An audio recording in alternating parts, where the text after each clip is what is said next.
Assalamualaikum saudara seiman. Pada video kali ini kita akan bercerita kisah istri ke-6 dari Nabi Muhammad yang bernama Ummu Salamah. Nama sebenar Ummu Salamah adalah Hindun binti Suhail, dikenal dengan nama Ummu Salamah. Beliau dibesarkan di lingkungan bangsawan dari suku Quraisy.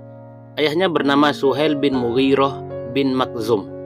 Di kalangan kaumnya, Suhail dikenal sebagai seorang dermawan, sehingga dijuluki Zadur Rakib, penjamu para musafir, karena dia selalu menjamu setiap orang yang menyertainya dalam perjalanan. Dia adalah pemimpin kaumnya, terkaya dan terbesar wibawanya. Ibu dari Ummu Salamah bernama Atikah binti Amir bin Rabi'ah bin Malik bin Jazimah, berasal dari Bani Faras. Demikianlah Hindun dibesarkan di dalam lingkungan bangsawan yang dihormati dan disegani. Kecantikannya meluluhkan setiap orang yang melihatnya, dan kebaikan pribadinya telah tertanam sejak kecil. Banyak pemuda Mekah yang ingin menikahi Hindun, dan yang berhasil menikahinya adalah Abdullah bin Abdul Asad bin Hilal bin Abdullah bin Umar bin Makhzum, seorang penunggang kuda terkenal dari pahlawan-pahlawan suku Bani Quraisy yang gagah berani. Ibunya bernama Barrah binti Abdul Muthalib bin Hashim, bibi Nabi Muhammad SAW. Abdullah adalah saudara sesusuan Nabi dari Suwaibah, budak Abu Lahab. Mereka hidup bahagia dan rumah tangga mereka diliputi rukun dan sejahtera. Tidak lama setelah itu, dakwah Islam menarik hati mereka, sehingga mereka memeluk Islam dan menjadi orang-orang pertama yang masuk Islam. Begitu pula dengan Hindun, dia tergolong orang-orang yang pertama masuk Islam dan bersama suaminya memulai perjuangan dalam hidup mereka. Orang-orang Quraisy selalu mengganggu dan menyiksa kaum muslimin agar mereka meninggalkan agama Islam dan kembali ke agama nenek moyang mereka. Melihat kondisi seperti itu, Rasulullah mengizinkan mereka untuk hijrah ke Habasyah, sehingga mereka disebut sebagai kaum muhajirin yang pertama. Mereka menetap di Habasyah, dan di sana Hindun melahirkan anak-anaknya, Zainab, Salamah, Umar, dan Durrah. Setelah beberapa lama, mereka berniat kembali ke Mekah, terutama setelah mendengar keislaman dua tokoh penting Quraisy, yaitu Umar bin Khattab dan Hamzah bin Abdul Muthalib. Akan tetapi, ternyata penyiksaan masih terus berlangsung, bahkan bertambah dahsyat. Untuk menjaga kehormatan diri dan keluarganya, Abu Salamah meminta perlindungan dari Abu Thalib, paman Nabi, dari siksaan kaumnya, yaitu Bani Makhzum, dan Abu Thalib pun menyatakan perlindungannya. Karena orang-orang Quraisy masih saja menyiksa kaum muslimin, akhirnya Allah membuka hati penduduk Madinah untuk menerima Islam. Kemudian Nabi Muhammad mengizinkan kaum muslimin untuk hijrah ke sana, baik secara kelompok maupun perorangan. Abu Salamah, istrinya, dan anaknya hijrah ke sana. Di tengah perjalanan, mereka dihadang oleh kaum Bani Makhzum, kaumnya Ummu Salamah, yang kemudian merampas serta menyandera Ummu Salamah. Keluarga Abu Salamah, Bani Asad, ikut campur tangan dan mereka menolak menyerahkan Salamah. Bahkan si anak dirampas dan dijauhkan dari ibunya. Sedangkan Bani Makhzum menculik Ummu Salamah dan dipenjara. Adapun Abu Salamah dibiarkan ke Yasrib dengan hati penuh kesedihan karena harus berpisah dengan istri dan anaknya. Keadaan demikian berjalan kurang lebih setahun. Ummu Salamah terus-menerus menangis karena kecewa atas perbuatan kaumnya, sehingga akhirnya ada seorang laki-laki dari kaumnya yang merasa kasihan dan membiarkan Ummu Salamah menyusul suaminya di Madinah. Adapun Bani Asad menyerahkan kembali putri Ummu Salamah. Akan tetapi banyak rintangan yang harus ia hadapi, dan berkat keimanan dan keinginan yang kuat, dia mampu mengatasi semua itu dan tiba di Madinah. Setelah perang Uhud, Rasulullah SAW menerima berita bahwa Bani Asad hendak menyerang kaum muslimin di Madinah. Sebelum mereka menyerang, Rasulullah berinisiatif mendahului mereka.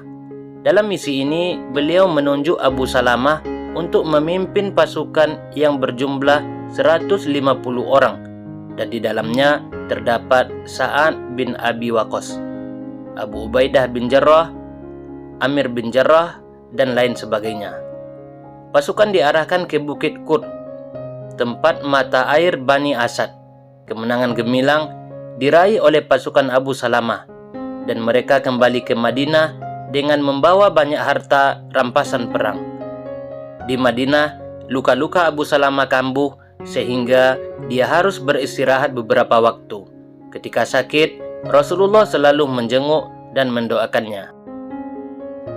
Ummu Salamah selalu mendampingi suaminya yang sedang sakit parah, sehingga dia merawat dan menjaganya siang dan malam. Suatu hari, demam Abu Salamah semakin parah. Kemudian Ummu Salamah berkata kepada suaminya, "Aku mendapat berita bahwa seseorang perempuan yang ditinggal mati suaminya, kemudian suaminya masuk surga, istrinya pun akan masuk surga. Jika setelah itu istrinya tidak menikah lagi, dan Allah akan mengumpulkan mereka nanti di surga. Demikian pula jika si istri yang meninggal dan suaminya tidak menikah lagi, untuk itu mari kita berjanji bahwa engkau tidak akan menikah lagi sepeninggalanku. Dan aku berjanji, aku tidak akan menikah lagi sepeninggalanmu." Abu Salamah berkata, "Menikahlah." Lalu dia berdoa kepada Allah, "Ya Allah, karuniakanlah kepada Ummu Salamah sesudahku seseorang yang lebih baik dariku, yang tidak akan menyengsarakan dia dan tidak akan menyakitinya." Pada detik-detik akhir hidupnya, Rasulullah selalu berada di samping Abu Salamah dan senantiasa memohon kesembuhannya kepada Allah. Akan tetapi, Allah berkehendak lain. Beberapa saat kemudian, maut pun datang menjemput. Rasulullah menutup mata Abu Salamah dengan tangannya yang mulia dan bertakbir 9 kali. Di antara yang hadir ada yang berkata, "Ya Rasulullah, apakah engkau sedang dalam keadaan lupa?" Beliau menjawab, "Aku sama sekali tidak dalam keadaan lupa. Sekalipun bertakbir untuknya 1000 kali, dia berhak atas takbir itu." Kemudian beliau menoleh kepada Ummu Salamah dan bersabda, "Barang siapa yang ditimpa suatu musibah, maka ucapkanlah sebagaimana yang telah diperintahkan oleh Allah. Sesungguhnya kita milik Allah dan kepadanya lah kita akan kembali. Ya Allah, karuniakanlah bagiku dalam musibahku dan berikanlah aku ganti yang lebih baik daripadanya. Maka Allah akan melaksanakannya untuknya." Setelah wafatnya Abu Salamah, para pemuka dari kalangan sahabat bersegera meminang Ummu Salamah. Hal ini mereka lakukan sebagai tanda penghormatan terhadap suaminya dan untuk melindungi diri Ummu Salamah. Maka Abu Bakar, Umar bin Khattab meminangnya, tetapi Ummu Salamah menolak. Pada saat dirundung kesedihan atas suami yang benar-benar dicintainya serta belum mendapatkan orang yang lebih baik darinya, ia didatangi oleh Nabi Muhammad dengan maksud menghiburnya dan meringankan apa yang dialaminya. Rasulullah berkata kepadanya, "Mintalah kepada Allah agar Dia memberimu pahala pada musibahmu serta menggantikan untukmu suami yang lebih baik." Ummu Salamah bertanya, "Siapa yang lebih baik dari Abu Salamah, wahai ya Rasulullah?" Nabi Muhammad mulai memikirkan perkara Ummu Salamah, seorang mukminah mujahidah yang memiliki kesabaran, dan Ummu Salamah pun telah menolak lamaran dua sahabatnya, Abu Bakar dan Umar.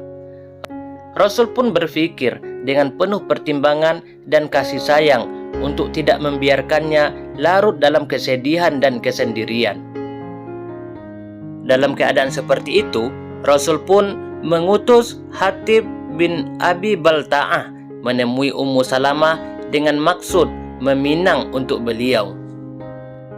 Maka oleh Ummu Salamah diterimanya pinangan tersebut.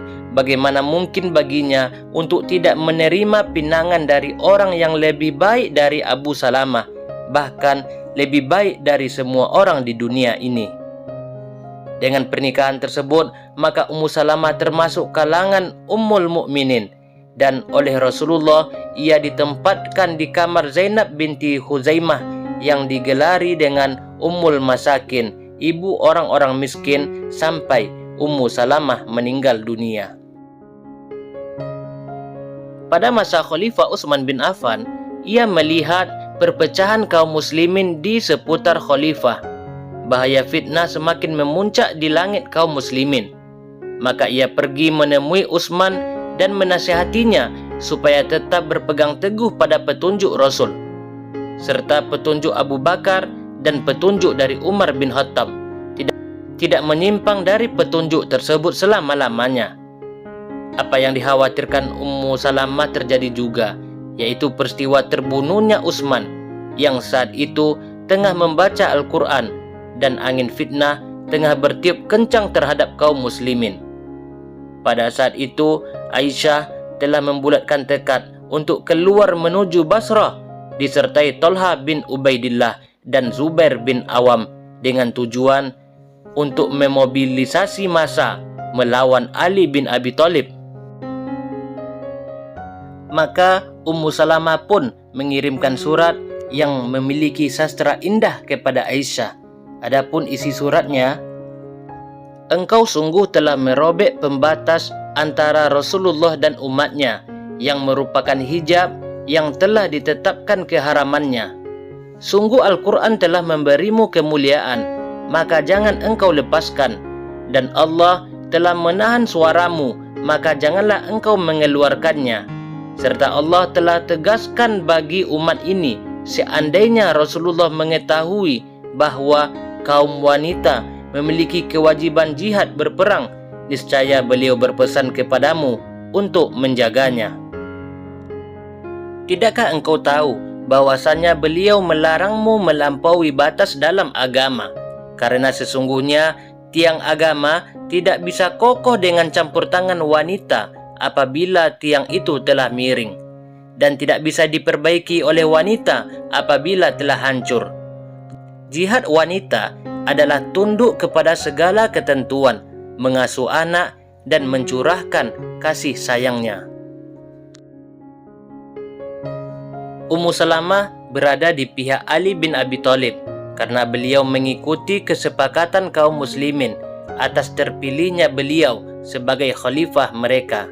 Karena itu Ummu Salamah mengutus anaknya yang bernama Umar untuk ikut berperang dalam barisan Ali bin Abi Thalib.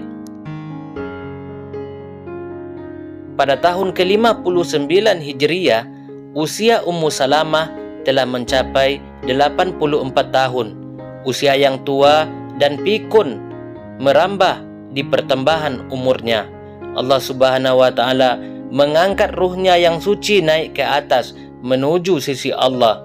Ia meninggal dunia setelah hidup dengan aktivitas yang dipenuhi oleh pengorbanan, jihad, dan kesabaran di jalan Allah Subhanahu wa Ta'ala. Beliau disolatkan oleh Abu Hurairah dan dikuburkan di Al-Baqi di samping kuburan Ummul Mukminin lainnya.